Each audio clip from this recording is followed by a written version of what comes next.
읽으실 말씀은 이사야서 53장 1절부터 7절입니다. 이사야서 53장 1절부터 7절입니다. 한 절씩 교독하도록 하겠습니다. 우리가 들은 것을 누가 믿었느냐? 주님의 능력이 누구에게 나타났느냐? 그는 주님 앞에서 마치 연한 순과 같이 마른 땅에서 나온 싹과 같이 자라서 그에게는 고운 모양도 없고 훌륭한 풍채도 없으니 우리가 보기에 흠모할 만한 아름다운 모습이 없다. 그는 사람들에게 멸시를 받고 버림을 받고 고통을 많이 겪었다. 그는 언제나 병을 앓고 있었다. 사람들이 그에게서 얼굴을 돌렸고 그가 멸시를 받으니 우리도 덩달아 그를 귀하게 여기지 않았다. 그는 실로 우리가 받아야 할 고통을 대신 받고 우리가 겪어야 할 슬픔을 대신 겪었다. 그러나 우리는 그가 징벌을 받아서 하나님에게 마시며 고난을 받는다고 생각하였다.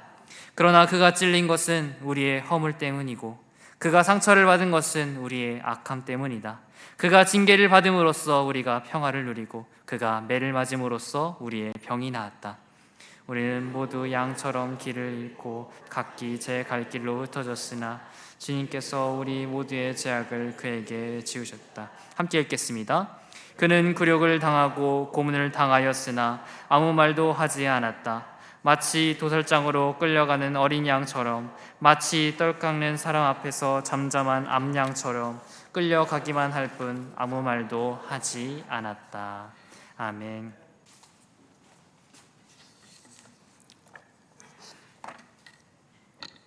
안녕하세요. 협동목사 박진숙입니다. 오늘은 예수님께서 십자가 고난을 받으시기 위해 예루살렘에 입성하신 것을 기념하는 종려주일입니다. 지금은 고난주간이 시작되는 시점이기도 합니다. 이 고난주간은 예수님의 십자가를 깊이 묵상하기 위한 기간입니다. 고난주간 동안 전 세계 교회들이 교단을 초월해서 아주 많이 공통적으로 사용하는 단어가 있습니다. 그것은 바로 십자가입니다. 십자가는 우리 교회의 강단에도 있습니다. 이쪽에 커다란 나무로 되어 있고 제 뒤에 이렇게 프린트된 십자가가 있습니다. 이렇게 기독교의 핵심적인 상징인 십자가는 왜 이렇게 핵심적인 상징이 되었냐 하면 이 십자가가 성경의 중심 메시지를 담고 있기 때문입니다. 오늘 저는 우리 성도님들과 함께 십자가의 의미에 대해서 함께 생각하며 은혜를 받고자 합니다. 우리가 십자가에 대해 이해하기 위해서 사복음서를 읽을 수 있겠습니다. 왜냐하면 다 아시는 것처럼 사복음서 마태, 마가, 누가, 요한복음에 예수님의 삶과 행적이 기록되어 있기 때문입니다. 그런데 오늘은 특별히 사복음서가 아닌 구약 성경 이사야서 53장을 통해 십자가를 배우려고 합니다. 어떤 분께서 지금 막 텔레파시로 저에게 이렇게 질문을 하실 수 있어요. 예수님의 삶과 행적이 기록된 사복음서 아니라 왜 굳이 구약으로 거슬러 올라가서 이사야서 53장을 오늘 십자가 본문으로 선택했습니까? 라는 의문점을 가지신 분이 계시다면 제가 대답을 해드리겠습니다. 이사야서 53장이 십자가를 지시고 고난당하실 메시아에 대해서 가장 자세하고 명확하게 묘사해주는 예언의 말씀이기 때문입니다. 사실 구약 성경의 모든 내용은 신약과 깊이 연결되어 있고 관계가 있습니다. 그런데 대다수의 거의 모든 성경학자들이 구약 39권 중에서 신약과 가장 밀접한 관계가 있는 책이 무엇이냐 이렇게 묻는다면 대부분의 성경학자들이 이사야서다 이렇게 대답을 합니다. 실제로 신약 성경을 보면 구약의 구절들이 인용되어서 성경책을 이렇게 책으로 된 성경책 이렇게 보면 밑에 막 각주가 달리는데 이건 구약 어디와 같다 뭐 이렇게 각주가 달리는데요. 그 인용한 부분들을 이렇게 보면은 신약에서 가장 많이 인용된 구약 성경이 바로 이사야서입니다. 이사야서 중에서 메시아, 즉 예수님의 십자가 고난을 가장 직접적으로 예언한 부분이 그 대표적인 부분이 53장인 것입니다. 그런데 놀라운 점은 이 이사야서 53장이 예수님께서 이 땅에 오시기 약 700년 전, 그건 뭐 학자마다 조금 수치는 다르긴 하지만 대부분 약 700년 전에 기록되었을 것이다 라고 추정을 하는데요. 이게 너무 생생한 거예요. 마치 우리가 텔레비전을 보면은 뉴스에서는 이렇게 생중계를 할 때가 있잖아요.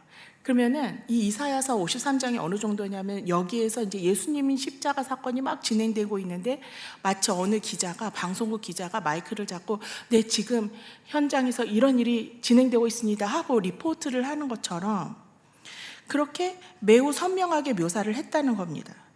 그렇기 때문에 이사야서 53장에 붙여진 우리 기독교 전통에서 이사야 53장을 부르는 매우 유명한 별명이 있어요. 그것은 뭐냐면은 제5복음서라는 겁니다. 즉 이사야서는 마태, 마가, 누가, 요한복음의 버금가는 복음을 담고 있는 내용이라는 것입니다. 이사야서 53장을 보면요, 예수님께서 십자가를 왜 지셨는가, 예수님께서 십자가에서 겪으신 고통이 어떠했는가, 십자가로 인해 우리가 누리게 된 혜택이 무엇인가에 대해 엄청 분명하게 설명을 해줍니다. 그래서 지금부터 우리는 이사야서 53장의 말씀을 붙들고 십자가의 의미를 함께 살펴보도록 하겠습니다. 53장의 말씀은 이렇게 시작됩니다. 다 함께 53장 1절 읽겠습니다. 시작! 우리가 들은 것을 누가 믿었느냐? 주님의 능력이 누구에게 나타나나? 네, 이사야 선지자는 예수님에 대해 예언을 시작하기 전, 본론으로 들어가기 전에 일단 책망부터 하고 시작합니다.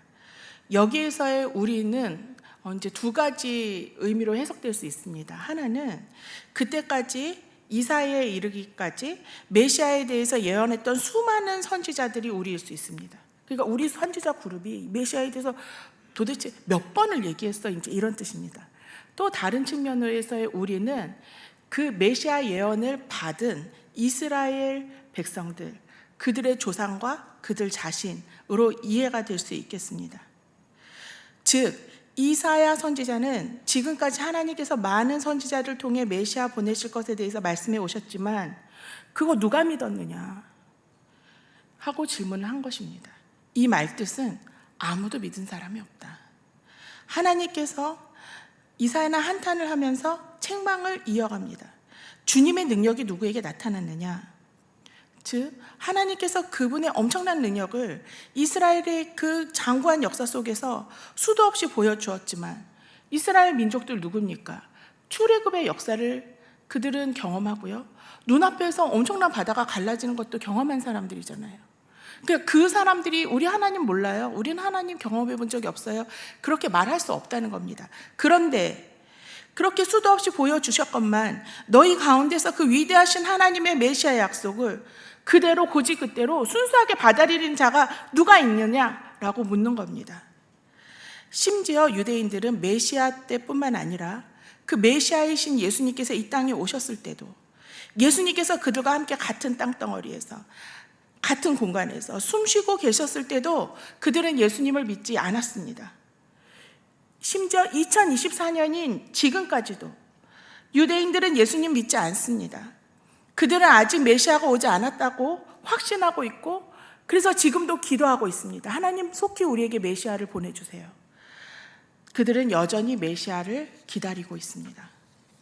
그렇다면 인류 중에 이 지구를 통틀어서 메시아 예언을 가장 먼저 들은 유대인들은 왜 예수님을 믿지 않았을까요? 그 이유가 2절과 3절에 기록되어 있습니다. 다 함께 읽겠습니다. 시작!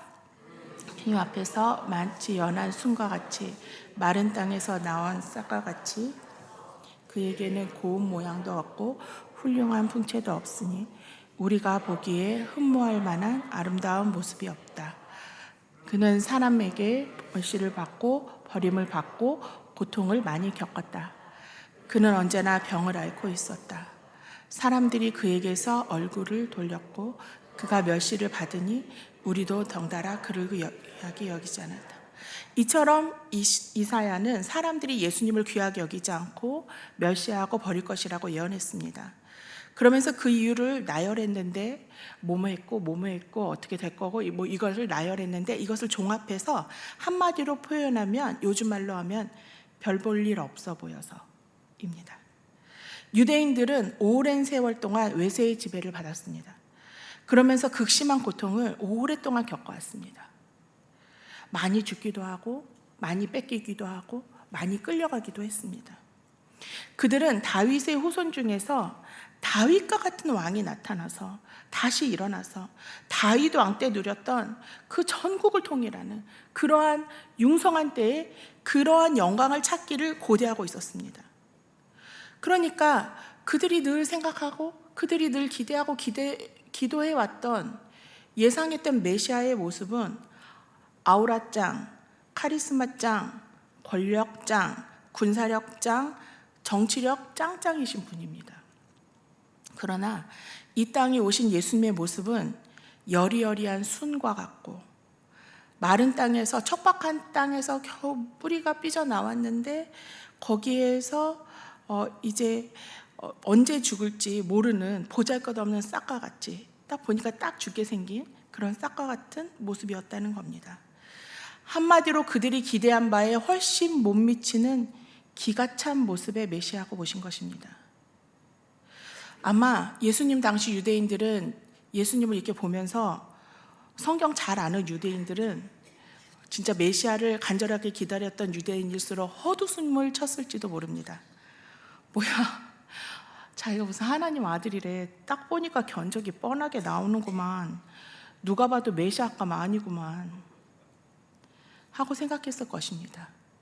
한 걸음 더 나아가 사실 예수님은 낙오자, 실패자, 루저의 모습으로 세상을 사셨습니다. 이사야서에 기록된 대로 예수님 멸시받고 고통을 겪고 사람들로부터 버림받고 질병을 겪는 삶을 사셨습니다. 오죽했으면 이사야가 이 본문에 사람들이 고개를 돌려 외면할 것이다 라고 예언했겠습니까? 예수님은 공생애를 끝마치시면서 실패하고 망가진 삶의 끝판 모습까지도 보여주셨습니다. 예수님 감옥 가셨습니다. 예수님 재판장에서 심판받으셨고 죄인으로 여겨져서 수많은 이들이 보는 앞에서 사형당했습니다. 이런 예수님을 보면서 어느 누가 저분이 메시아시다 그렇게 믿을 수가 있었겠습니까? 이쯤 되면 우리 마음속에 질문 하나가 떠오릅니다. 그러지 마시지. 전략적으로나 효율성으로 볼 때 차라리 그 역사상에 위대했던 왕들, 예를 들어서 알렉산더 대왕이라든지 시저 뭐 그런 모습으로 오시지. 그런 화려하고 엄청 대단한 모습으로 오시지. 그러면 사람들이 모두 예수님을 메시아로 인정했을 텐데.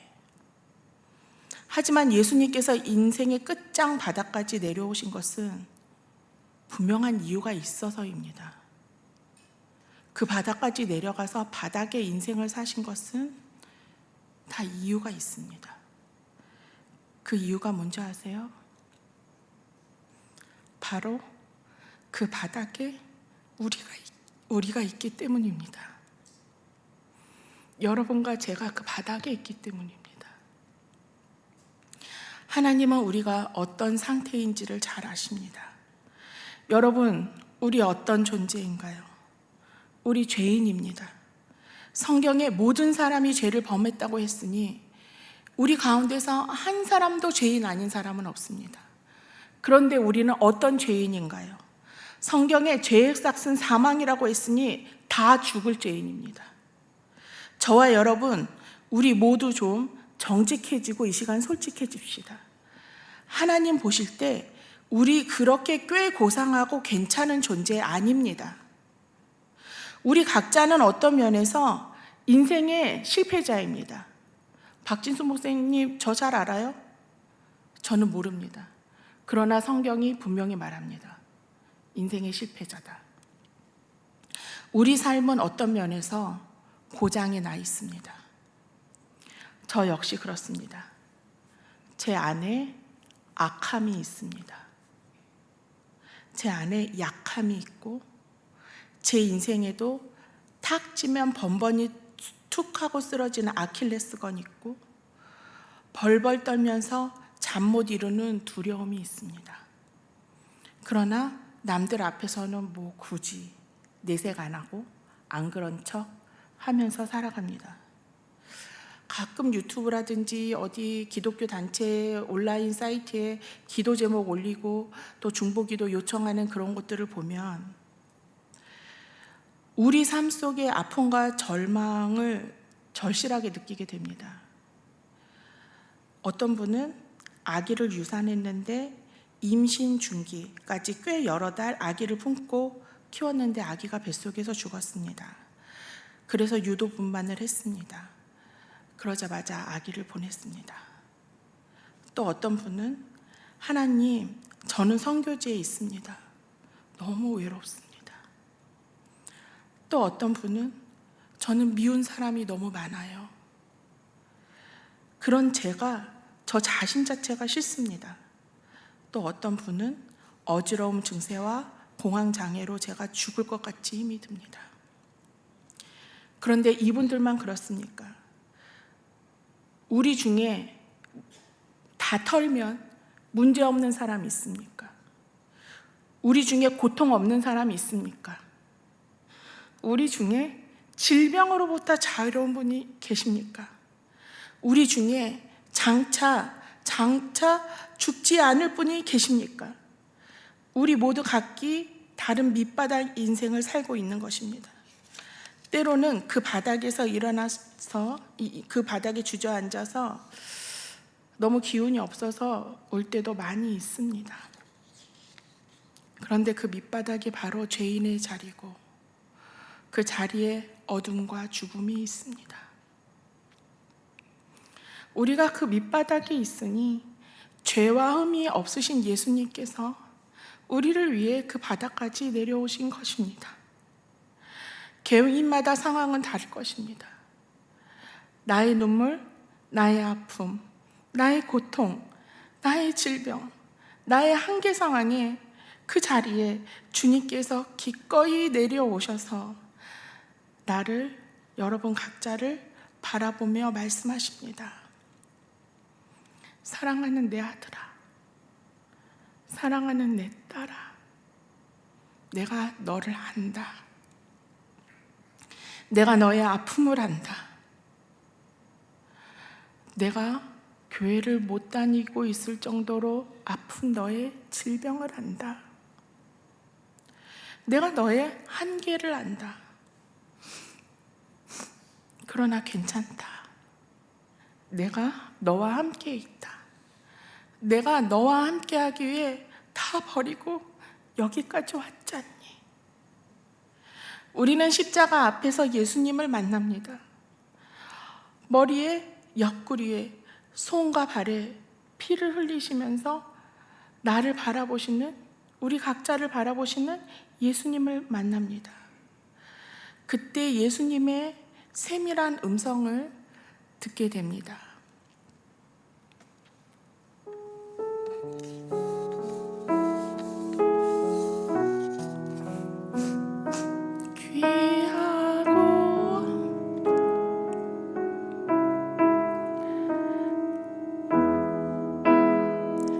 귀하고 아름다운 나의 사랑아, 나의 모든 마음을 너에게 준다. 무엇보다 소중한 나의 사랑아, 나의 모든 정성을 너에게 준다. 나의 기쁨아, 나의 사랑아, 어디에 있든지 무엇을 하든지 상관하지 않고 너를 사랑한다. 네가 나를 사랑하지 않아도 상관하지 않고 나의 기쁨아, 나의 사랑아, 나는 언제나 너를 선택한다. 어떤 이가 세상을 다 준다 해도 나는 언제나 너를 선택한다. 내 모든 것을 포기해야 한데도 난 항상 변함없이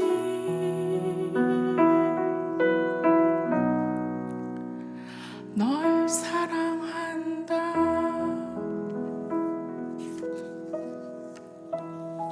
아멘.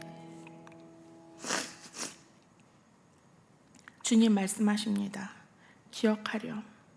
나는 창조주이고 주권자이고 구원자다. 너에게는 내가 필요하다. 이러한 주님의 음성을 듣게 될 때 우리 영원히 살게 됩니다. 우리의 삶에 주님의 빛이 들어오게 됩니다. 이것이 바로 십자가의 은혜입니다. 그러나 이러한 십자가의 메시지를 인정하고 받아들이는 사람은 많지 않습니다. 왜냐하면 우리 사람이 인간이 착각 속에서 살아가기 때문입니다. 우리는 흔히 우리 자신이 죄인은 맞지만 뭐 그렇게까지 죄인은 아니라고 착각합니다. 그래서 성도님들도 나의 죄 때문에 예수님이 십자가에서 죽으셨다고 말하고 찬양하지만 솔직히 뼛속까지 100% 인정하지는 않습니다. 이 점도 역시 이사야가 예언을 했습니다. 4절을 함께 읽겠습니다. 시작.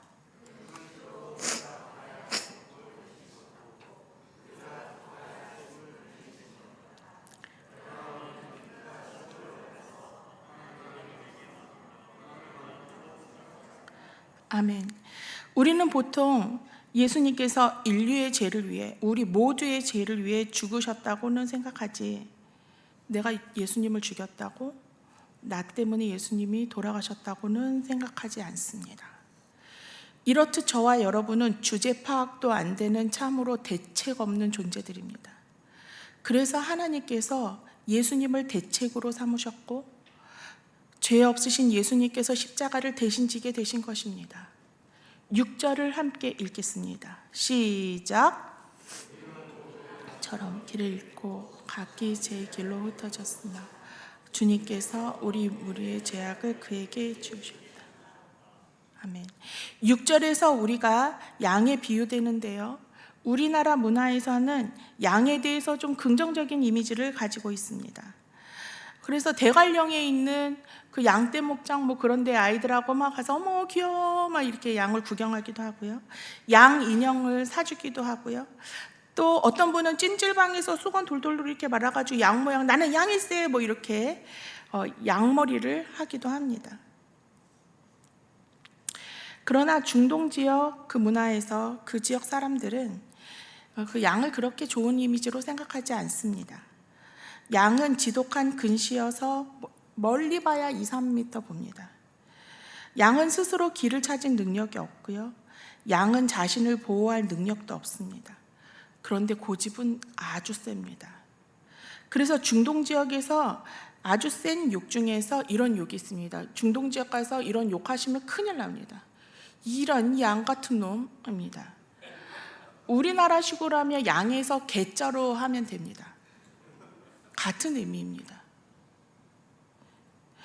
이처럼 중동 지역에서 양은 어리석고 고집세고 말 안 듣고 지저분한 짐승의 대명사입니다. 그런데 이사야는 우리 인간의 본질이 그 양 같다고 한 것입니다. 예수님은 그러한 우리를 위해 묵묵히 십자가를 대신 졌습니다. 왜냐하면 우리가 대책이 없어서요. 예수님이 대신 지신 겁니다. 그것이 바로 대속입니다. 예수님께서 그 십자가에서 어떤 일을 하셨습니까? 5절을 함께 읽겠습니다. 시작.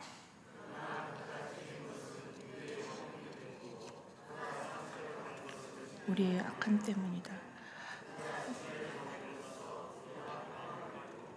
그가 매를 맞음으로써 우리의 병이 나았다. 예수님께서 십자가에서 하신 일은 이겁니다. 예수님께서 창에 찔리셨습니다. 뭐 때문에요? 우리의 허물 때문입니다. 여기서의 허물은 뭐 좀 실수하고 좀 부족하고 좀 연약한 거 그거 말하는 거 아닙니다. 여기에서의 허물은 감히 하나님께 반역한 것을 의미합니다. 우리는 우리 삶에서 하나님을 밀쳐내고 스스로 하나님이 되려고 하는 그런 반역죄입니다. 여러분과 저는 하나님에 대해서 반역한 반역죄인입니다. 또한 예수님은 십자가에서 상처를 받으셨습니다. 뭐 때문에요? 우리의 악함 때문입니다.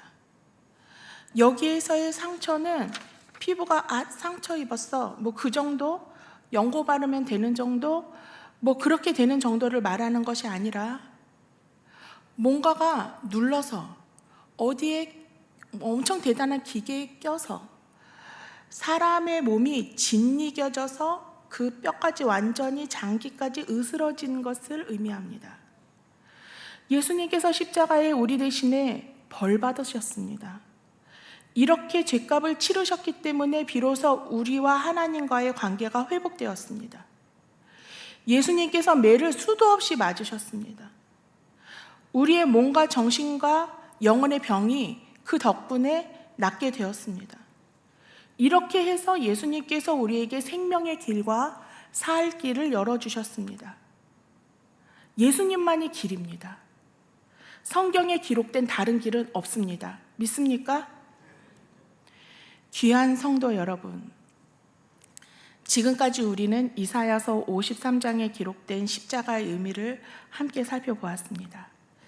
이사야 선지자는 십자가 사건이 있기 700년 전에 예수님께서 십자가에서 고난 당하실 것을 생생하게 알고 예언했습니다. 그가 예언한 대로 예수님께서 십자가에 달려 고난을 겪으셨습니다. 그때 그 십자가는 갈보리 언덕에 세워졌었습니다. 그리고 그 후로 약 2000여 년이 흘렀습니다. 이제는 모든 교회마다, 믿음의 가정마다, 믿음의 공동체마다 십자가가 걸려져 있습니다. 지금 십자가는 아주 흔해졌습니다. 그렇지만 우리는 사실 신앙생활을 하면서 십자가를 잘 생각하지 않습니다. 지금 우리에게 십자가는 그냥 데코, 그냥 액세서리 같은 존재가 되었습니다. 십자가 복음과 그에 대한 확신이 희미해진 것입니다. 우리의 마음은 예수님 때의 유대인들과 거의 다를 바가 없게 되었습니다. 십자가로부터 멀어진 마음, 십자가로부터 멀어진 성도, 십자가로부터 멀어진 신학교, 십자가로부터 멀어진 교회, 십자가로부터 멀어진 기독교 공동체와 목장들, 이 예수님을 외면하고 있는 것입니다. 우리에게 십자가가 무엇인지 다시 기억해 봅시다.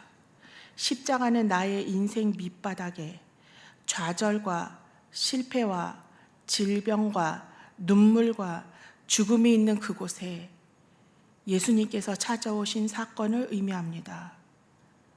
십자가는 또한 예수님께서 머리와 옆구리와 손과 발에 피를 쏟으시면서 죽으심으로 나를 살리신 사건을 의미합니다. 이것이 복음입니다. 그리고 이 복음을 믿는 사람만이 영생을 얻고 그의 삶이 살아나게 됩니다. 지금은 고난주간이 시작되는 시점입니다. 지금부터 한 주 동안 나를 위해 이 땅에 오셔서 생명을 내어주신 그 사랑을 깊이 묵상하는 저와 여러분이 됩시다.